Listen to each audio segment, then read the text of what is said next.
It is indeed your Friday night stream, and there is a gazillion things that we need to talk about. The news cycle is doing one of these, right, plateauing, but there are still bits, no threads at which we need to pull as far as the weird and wacky world that is the one that F's. We've got to talk about Felipe Massa, who's running out of money, trying desperately to fight for 2008, the championship that he thinks was stolen from him via Renault's cheeky crash gate. Fabio Briatore, Bernie Ecclestone setting, so too Charlie Whiting. Apparently, we've got to talk about Gunther Steiner, who's chimed in on expletive, colourful language gate. Lando Norris has responded to Maximilian Verstappen, saying that he's long odds and then it might be difficult as far as his damage limitation exercise, even between now and the end of the season.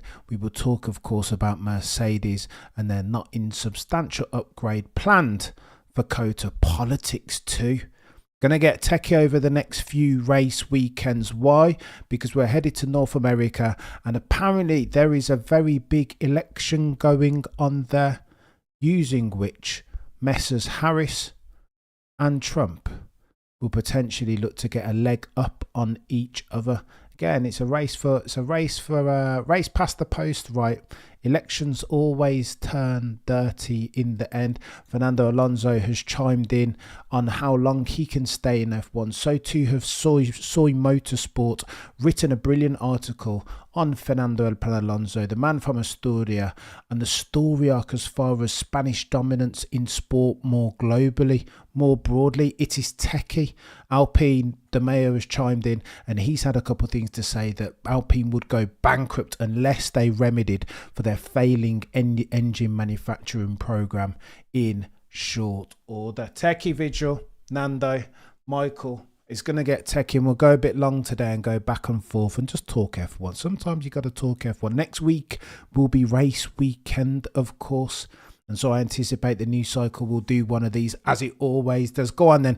First on the docket even, Felipe Massa. He's had some things to say. 2008 for table setting. He feels like he was robbed, not necessarily because of Lewis Hamilton or Timo Glock, but because of the Singapore Grand Prix, the first ever Singapore Grand Prix, during which there was a thing called Crashgate. Renault realised that they could do a cheeky pit early for Fernando Alonso, and if they had his teammate, one Nelson Piquet Jr., yeet it into the barrier, then Fernando Alonso would have a chance to win. This is the story that is F1, and it's told in tense, full send settings. If you have a Fabio Briatore, each and every single time this dude's going to push the margins, and this instance at Singapore 2008 is indeed the epitome of that. Having Nelson Piquet crash with a view to benefit Fernando Alonso, the man from Oviedo, Asturias, with a view to get him a race victory, a very rare one. Felipe Massa argues that all the powers that be, whether that's Charlie, whether that's Fabio Briatore, whether that's Bernie Ecclestone, that they all knew at the time, and in real time that race should have been annulled. Had it been annulled, Felipe Massa is saying that he would have been champion in 2008. But we do this in Formula One. Surely the beauty of sports across the board, not least Formula One, is that the result is the result is the result. Dodgy umpire decisions notwithstanding, can't go back and retrospectively change. We know that there was an instance, I know many people have said that Mercedes should have protested more, but we know there was an instance in a feeder formula, a lesser known formula than Formula One, and they protested. A team very similar to Abu Dhabi 2021. Something happened and they protested and got the result overturned. That overturning of that result was only then overturned by a French law court. Ergo, you don't go back and change these things retrospectively, do you? Gets too techie. Felipe Massa, though, argues that he's in a fight not with Lewis Hamilton in mid-2008, that his fight isn't with Lewis. It's with Charlie Whiting. It's with Bernie Ecclestone. It's with Fabio Briatore. The article says thus: as Felipe Massa continues his legal challenge against the outcome in 2008 World Championship, he claims the winner Lewis Hamilton is simply not a factor. Massa's representatives have filed a lawsuit against Formula One governing body FIA and former boss Bernie Ecclestone regarding the 2008 World Championship. How far do you want to go back to dig up old bones? We're going to go back to Moss and Fangio. Do you want to go back to 1994 and Australia? How far are you going to go back? It's a bit techie, this. I don't know how I feel. I get why Felipe Massa feels aggrieved, begrudged even. I mean, his time has passed, however, and you can argue that he was very unlucky never to win himself a world championship. But bloody Nora, Felipe. What's going on, Loki? You can't do that. Visual says Massa is right, but Kubica was the best driver that season. Mate, you can't go back and amend these decisions retrospectively. You just can't. You're going to go back to Abu Dhabi and reinstate Lewis like 200 years after the fact. Where do you draw the line? I just don't know. Sometimes, listen, this is modern day upper echelons of motorsport globally. SH1T happens. Sometimes it always has done. Please see 1989 Senna and Prost. 1990 Senna and Prost again. 94 Australia, Hill and Schumacher. 97 Jerez. There are injustices across the board. There always will be and always have been. Why, Felipe Massa? Because this, ladies and gents, is Formula One. Around the 2008 circumstance of Singapore Grand Prix, this article continues. It later emerged in a 2020 interview that Ecclestone, then the FIA president Max Mosley, and race director Charlie Whiting knew about Crashgate as a scandal already in 2008, but kept it on the hush. Why? Because Bernie Ecclestone was always of the thesis, the opinion even, that the race result is the race result. You can't go back and amend these things retroactively, even if you are aware of such a conspiracy and such a deep-seated injustice as this was in 2008. Former F1 Supremo subsequently rode back on those comments, telling Reuters, "I don't remember any of this, to be honest. I don't remember giving the interview for sure." How dare Bernie Ecclestone admit all that? He's got himself in trouble with he's been too loose and fast with his mouth, hasn't he? Gotten himself in trouble. As for Massa, when asked by the Dutch edition of motorsport.com, shout out, whether he has ever spoken to Hamilton about this controversy, the former Ferrari's driver was simple, one-worded. He responded no. However, as Massa seeks the expulsion from the Formula One record books for 2008 Singapore Grand Prix, made it clear that Hamilton does not play a part in all this. Massa says this verbatim: "To be honest, this is not a fight with Lewis," said Massa. "Lewis has nothing to do with this at all. The fight is about what happened in the race, which was not good for the sport. The fight is that this race should be scrapped." That, Felipe Massa says, is the fight. It's not something that we will fight. It is something even that we will fight until the end. And this is the only thing I can say. It does not depend on me anymore. However, it sits with my legal team.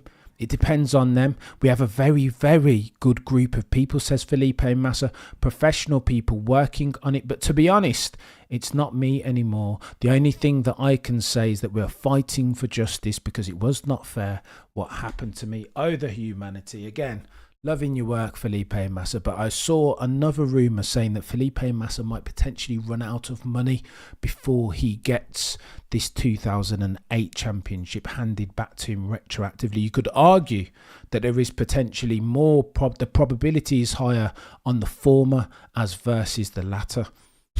But I digress. Shall we talk Gunther Steiner? Because it's going to get techie in a minute. Gunther Steiner's chimed in on this swearing stuff, as he would.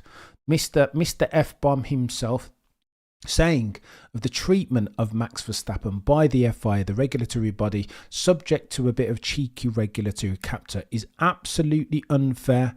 That if you're solving for these things in real time, to troubleshoot for them, what you don't want to do is put Maximilian Verstappen through the Game of Thrones walk of shame, aka Cersei settings. Why? Because he's Max bloody Verstappen, soon to be four-time champion, for Pete's sake. Why would you want to disenfranchise that chap? Max Verstappen was on a driver's WhatsApp chat and they were all laughing. So draconian are these measures, these rules and regs and sporting code of conduct at the hand of the FIA. Here's what Gunther Steiner had to say.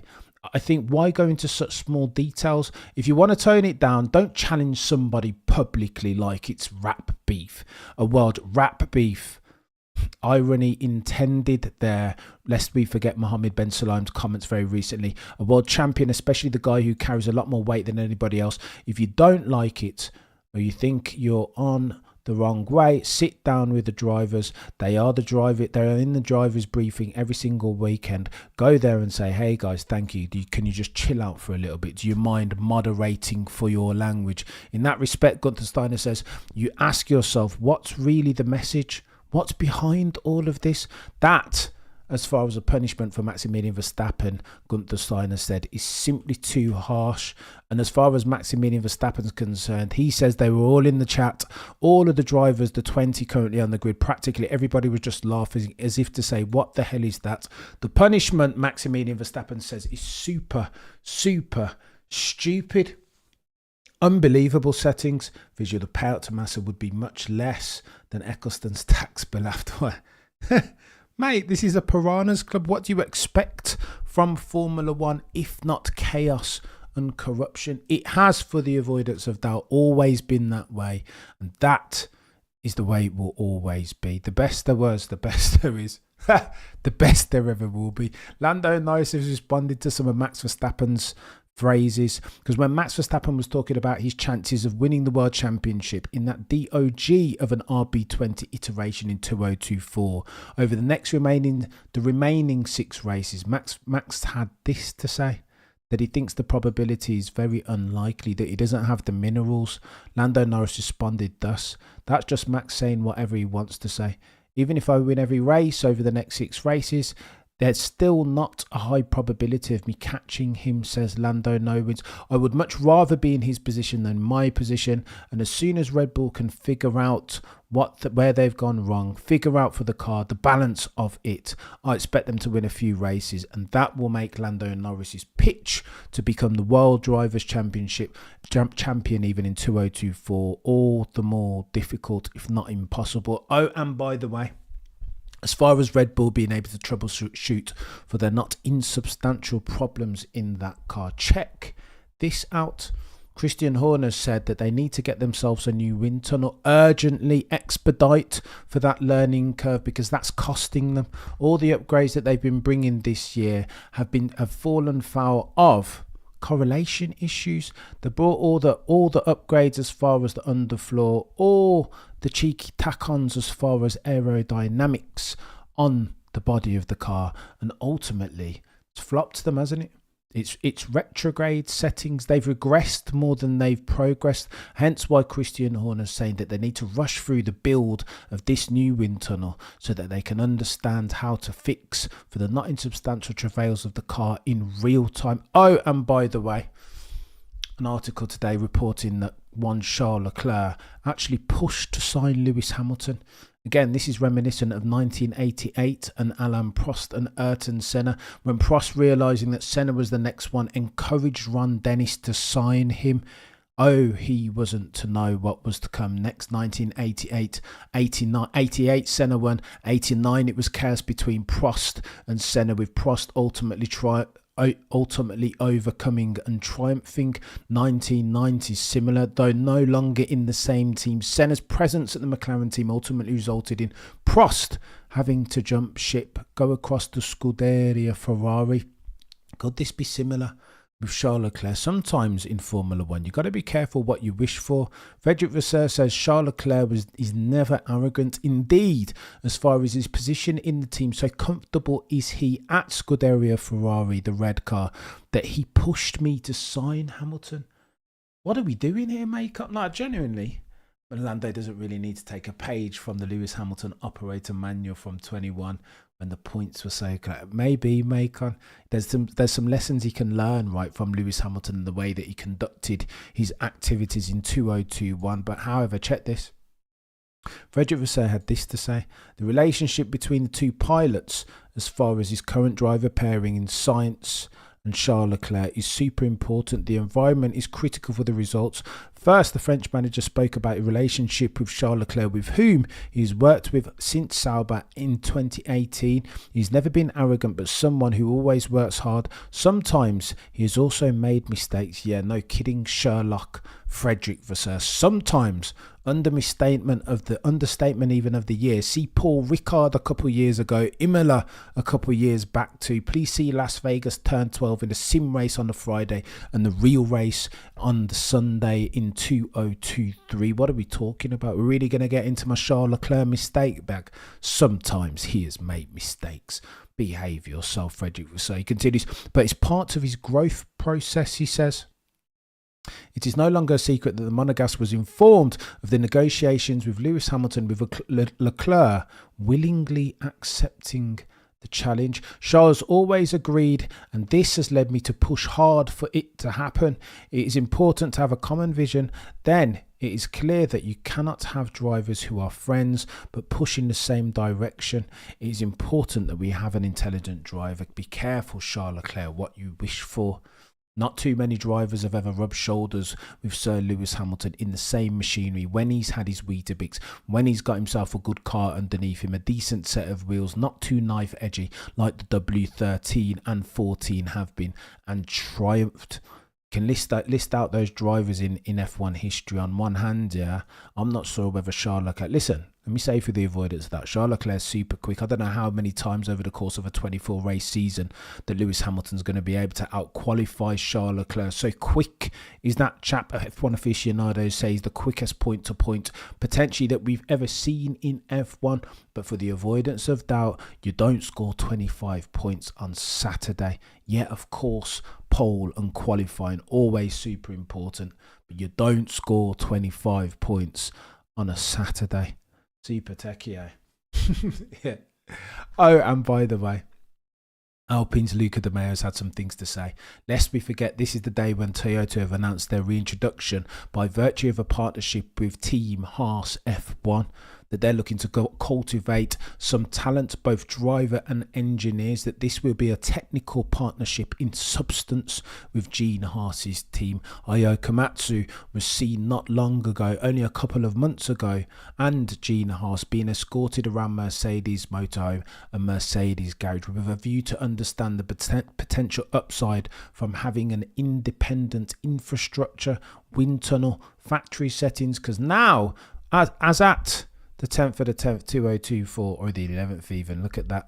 They're too reliant on Ferrari. Some of their teams, some of their engineers are even seconded over to Haas from Ferrari. The Lara is the chassis that belongs to Haas. It's techie, that. Limited upside settings. As a case in point, you only need to see Lawrence Stroll and how he's moving. 250 million injected as far as that factory. Wind tunnel settings also. Very, very techie. Ayo Komatsu will be acutely aware even that he has to have his own stuff. Wind tunnel and factory settings. Alpine too realise that sometimes they've been throwing good money after bad. As far as being an engine manufacturer in F1, you know that there is potential upside if indeed your engine is good. What they've been competing with, they've been down in terms of maximal output, anywhere between 15 and 20 brake horsepower. Some say Otmar Safnauer said before he left, he had in place with the FIA measures that were going to fix for that, partially offset that, with a view to bring them more in line with the engine manufacturers that are Scuderia, Ferrari and Mercedes and Red Bull Honda. However, Otmar Safnauer was forced to leave before he could effect for those changes. Now Alpine find themselves in a position where they were forced on financial grounds to effect the stop loss, come out of the F1 engine manufacturer game. And this against the backdrop of Ron Dennis, who said you can't win anything if you don't have an engine manufacturer as a works team. That's the way to go now. Customer teams don't win anything, said Ron Dennis. And now Alpine do this. But many official F1 aficionados are saying that this was a good thing. This was the only option that they were left with. And Luca De Meo concurs. Here's what he had to say. We've been in a downward spiral for 3 seasons. Now he told L'Equipe 2 more seasons like this and the project would ultimately have completely collapsed. We had to do something in the here and the now to make a change. Why? Because they were losing sponsorship. He says we were losing bonuses and sponsors because of our standing in the Constructors and Drivers' Championship. We look ridiculous with 16th and 7th places. We are nowhere. Understand this. Alpine as a child member of Renault. There was a connection to the French government. Can't bring shame on the family name, and that's how Alpine have been doing for the longest time, right? In losing. You all remember their Le Mans performance, both engines blown up early and spectacularly. No sponsors want their logos on cars that are losing. And for the avoidance of doubt, with the 2026 rules on the horizon, 40 million a year is how much they were spending. Anywhere to the tune of ×2 of that is how much the likes of Mercedes and Ferrari are spending. Anywhere between 100 and 120 million per year, with a view to R&D for the new tech specifications in 2026. They were behind at each and every single stage. Alpine, that engine in 2026 was going to be a dog. The gap between them and the rest, bearing in mind it's half electric, half combustion engine, was going to be greater than it is now. Variance, negative, adverse settings, 40 million a year. Where are you going with that, Alpine? Absolutely having a giraffe.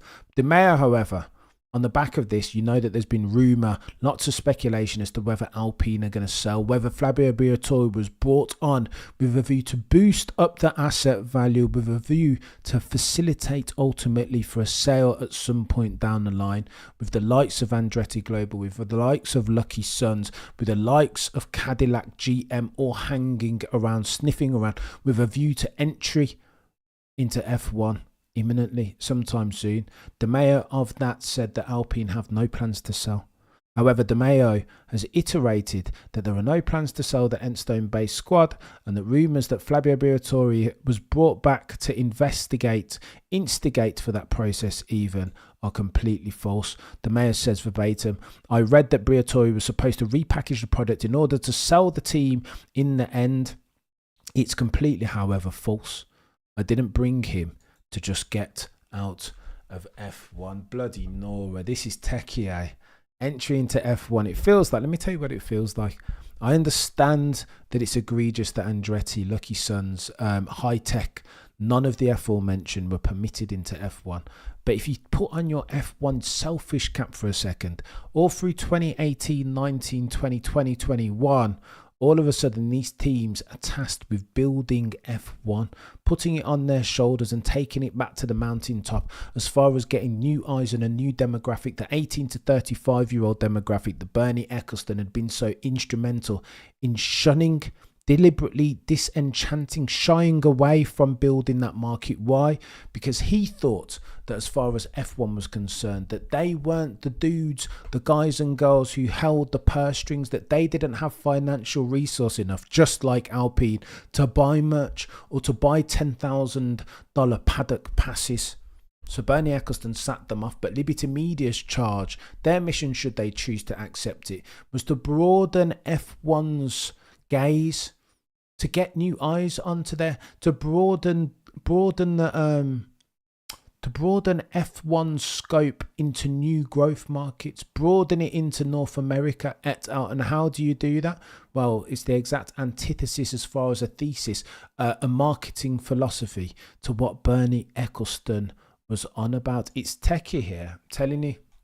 And all those F1 teams were instrumental in their contribution, giving up their time to Netflix Drive to Survive in latter season, etc., etc.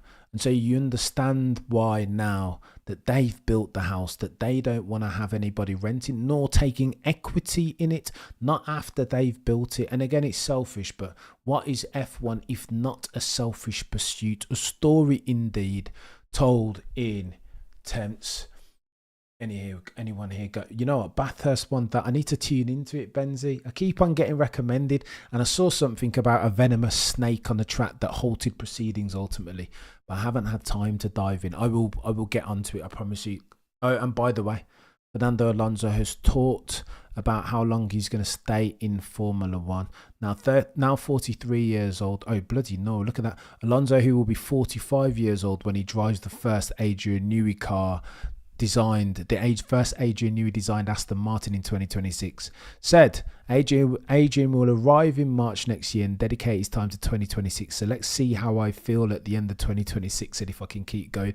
What's he saying there? He's saying if they build himself a rocket ship and he can get 2 championships back to back, then he'll be in. It will be a decision we make together as a team with Lawrence Stroll and with Adrian. Fabio Briatore chimed in on this too, saying that he can see Fernando Alonso staying around for at least another couple of years. To that, Fernando Alonso responds, I would be lying if I said I didn't think about retiring. And again, Adrian Newey's introduction into the foray would have made him second guess at least the timing of that. Going to get a bit techie. And as far as Fernando Alonso, Soy reported a brilliant article talking about Spanish sports more broadly and their success, their not insubstantial successes over the last 10 to 15 years, talking about football, talking about Andres Iniesta, Xavi, Busquets, the golden generation that came and delivered where the likes of Fernando Hierro had promised so much but delivered so little. So too, you got to talk about Jorge Lorenzo. You got to talk about Pau Gasol. And Fernando Alonso, surely, 2005, 2006, setting away, sending off into the distance, sending into retirement one Michael Schumacher, the Regenmeister. And that was no small feat.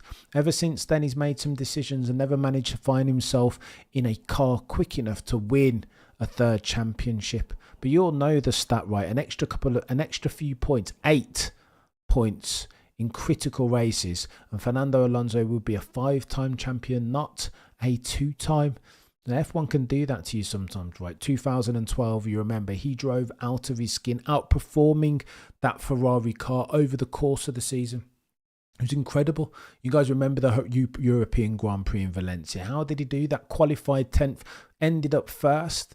Levels was that Fernando Alonso, and this article just pays homage to this dude who, as the story arc, as far as Pau Gasol retired, Xavi retired, Iniesta retired, Jorge Lorenzo retired. All of these guys are kind of coming to the end of their tenure, and as far as the Spanish sports success story is concerned, Fernando Alonso from that generation is kind of the last bastion, still flying the red and yellow flag of Spain, and his colours, of course, Asturian, the famous blue and yellow. Techie, love myself a bit of Fernando Alonso. The guys and girls over the zone still call that chap magic, because again, he's got that ability. Please see Imola 2005 and 2006 and the way that he held off a charging Michael Schumacher. Again, a feat that not too many people in all of F1 history were capable of.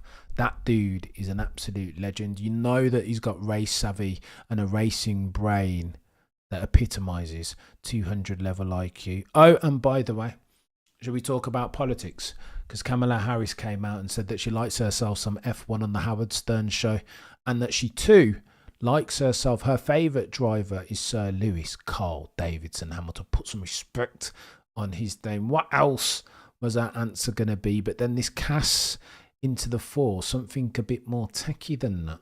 Do we like our F1 all draped with a political rancor that will be the US election upcoming? I don't even know.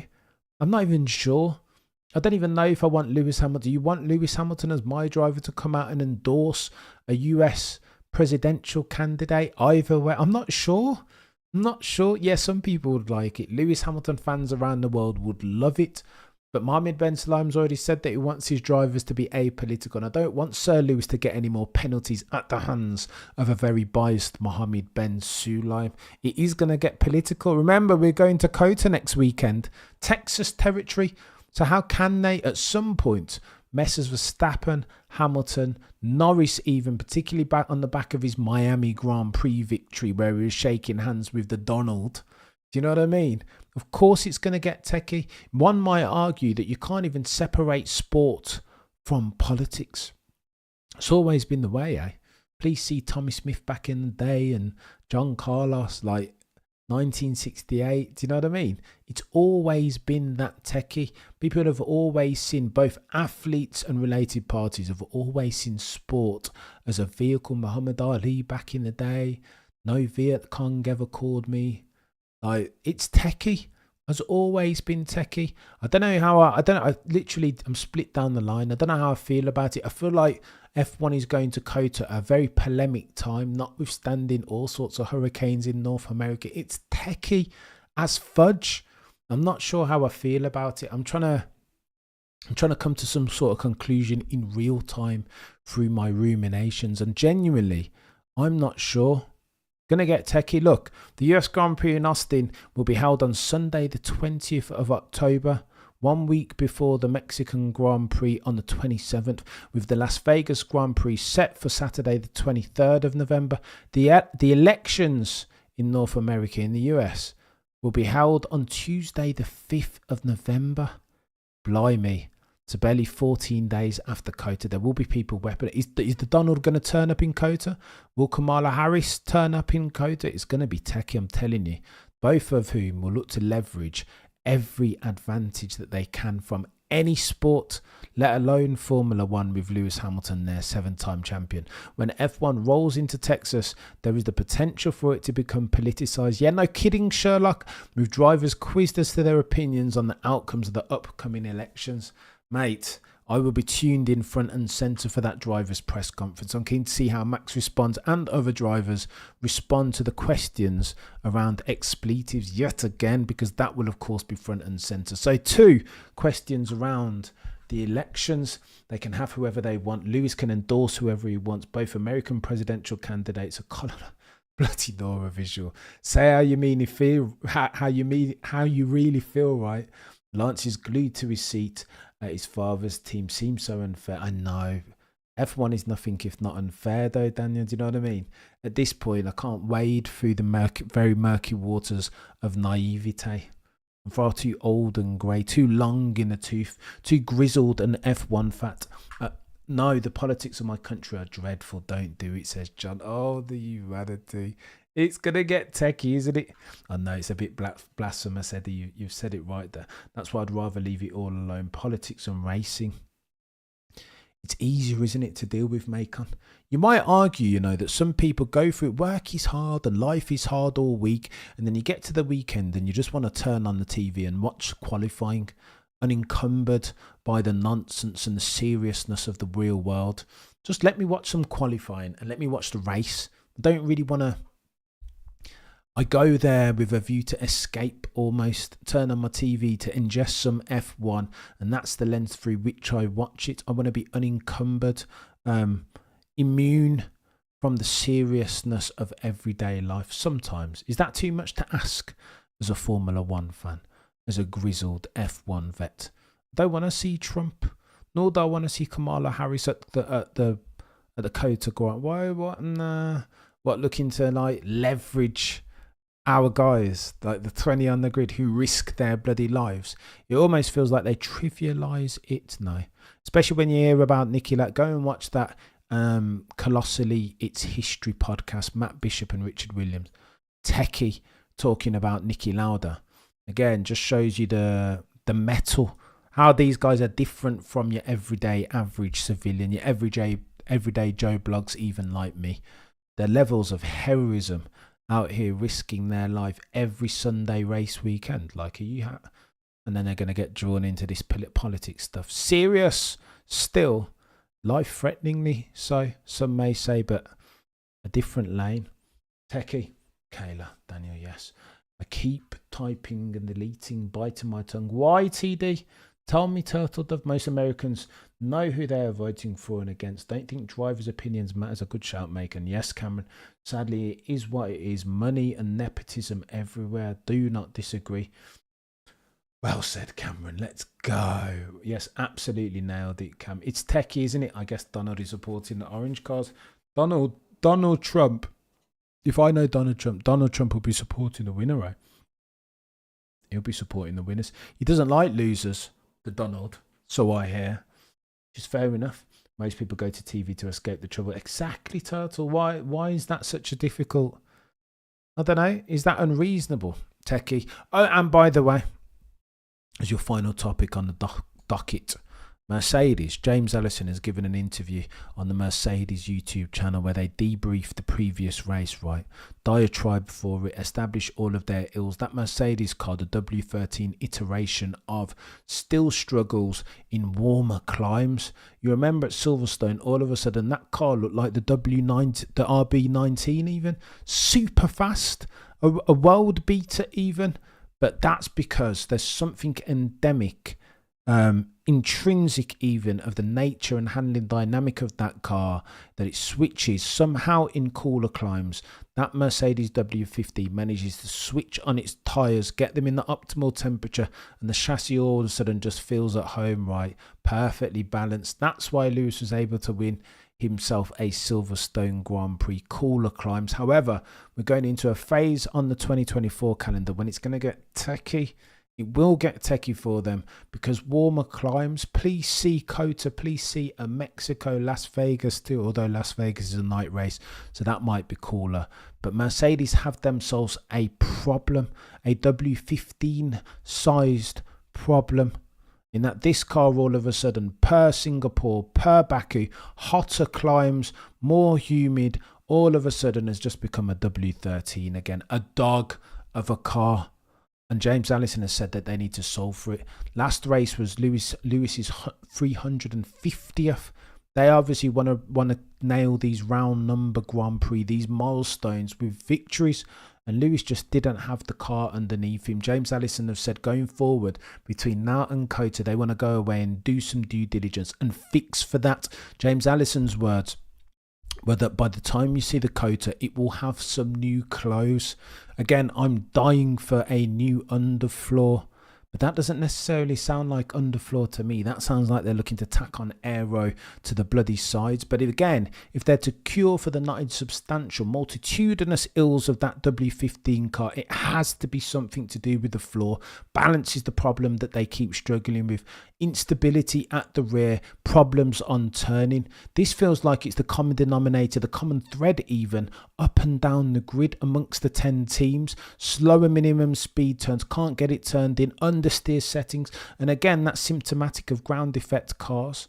That's how you lose time, right? These ground effect cars are brilliant when downforce is active. Please see a Maggots and a Beckett's at Silverstone as an example. But lower speed, a la Rascas up Monaco, it gets awfully techie for them. They can't turn in because the downforce is no longer active. The Venturi tunnels no longer fueling and funneling clean air. Ground effect is all about the underneath, right? Please see Lotus back in the day. Colin Chapman bloody put on skirts to seal the underfloor. They were thinking, what's going on? How is that car so fast? John Chapman sent one of his cronies as soon as they would put that car on pole to run from the pit wall from the garage even to the pit lane, as if they were hiding something, some secret source. All the while, the secret source of Colin Chapman's Lotus was the fact that it had skirts and they were completely sealing the floor. However, in 2024, you can't have it. Skirts are outlawed. So again, this is why you want an Adrian Newey with a view to optimise for the Venturi tunnels, the underfloor, nail the clean air going underneath the car, nail the outwash from the front tyres in a post-barge board area. That's why you need yourself an Adrian Newey. And that's why James Allison needs to get out his bloody pen, have a word, read Adrian Newey's book or reread Adrian Newey's book, How to Build a Car, understand that the gift of the ground effect car in 2024 is understanding for the symbiosis that is suspension, chassis and aero map. Don't build these in isolation. That's what Mercedes did in the first instance in 2021. One built the suspension over here, another team built the bloody aero map and aerodynamics, and then they were all working separately, right? You've got to bake those in. Adrian Newey would never have done something so silly, because in ground effect back in the day, as far as the Leighton House March 881, he learned those lessons in real time. So too, he learned those lessons that the aero sensitivity of a chassis and the suspension combined is all important if you're going to have success over the course of a 24 race championship. Learned those lessons back in the day with Ayrton Senna 1994. What do you mean? Mercedes is still fumbling around with that. That's why James Allison says that they're going to have to bring new clothes for that W15. It will look a lot different at COTA by virtue of the not insubstantial upgrades that they have to bring. Apparently RB got lots of stuff from Mercedes. Is this true, Cam? Kayla, you are right. They stole a lot of... It's one of these, those. It goes in cycles. So Red Bull, back in like 2020, 2021, Red Bull realised that they were down on horsepower, that the split turbo hybrid era was epitomised by the differential between Mercedes engine unit and its output and the rest. Mercedes were kicking out anywhere between 30 and 40 brake horsepower more than Red Bull's Honda engine, and that has to matter. Adrian Newey is a genius, and his aerodynamic brilliance, him being the last airbender per se, that was... He managed to offset some of that 40, but they were always running down on horsepower. With a view to fix for that, Kayla, what Christian Horner did was go out and try and poach some of the latest and greatest, who were responsible for that Mercedes engine, that power unit. Techie, right? So they stole a lot of them. Depending on who you talk to, Toto Wolff will say 100. Christian Horner said anywhere between 200 and 300. So he did go out and steal a lot of those great engine minds. But now the situation is this: Red Bull are right on the limit as far as their cost gap, and so they've realised that it might be as good of an opportunity to upskill some of their more junior staff. Please see Will Courtenay. They couldn't extend him. They couldn't give him a contract rich enough to keep him, so they let him go with a view to upskill Hannah Schmidt. She can go into that role now. Hannah Schmidt, she will get promoted into Will's role that he had before. They can't afford to spend all this money on people. Adrian Newey too. Christian Horner said, as far as this money spending, we just don't have space in the cost gap to rehire. And I suppose Adrian Newey is the techie one, because he would have been one of your highest paid. So I think your two or three highest paid personnel, including drivers, or excluding. I never remember which way it is.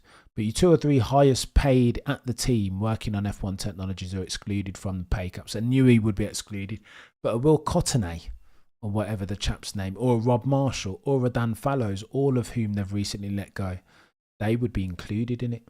And that will see you keep all of those bods and keep increasing their wage with hyperinflation, and then you're going to have yourself a problem. So Christian Horner gave an interview recently saying, listen, we had to reevaluate the way in which we've got to look internally. Jonathan Wheatley too, they couldn't offer Jonathan Wheatley what he wanted. Jonathan Wheatley now wanted, again, they would have been paying him big bucks, but Jonathan now wanted himself a team principal role. Christian Horner said, well, he weren't going to get that at Red Bull. Why? Because I'm the team principal. 2026 specs are supposed to eliminate secondary things like motors and turbos.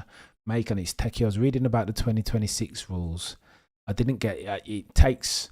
I need to go away and do some more due diligence because I'm not sure. Adrian Newey was talking about it, and Adrian Newey said the problem is that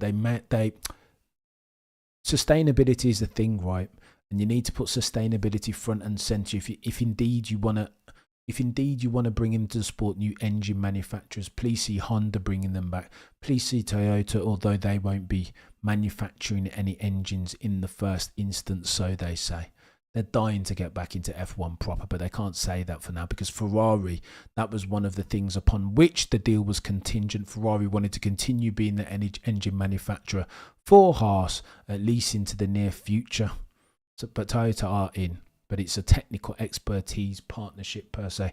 But Adrian Newey said what they did as far as those new engine regulations, they did them deliberately with a view to attract new engine manufacturers into the sport, but then why were the rules around the chassis divorced from them?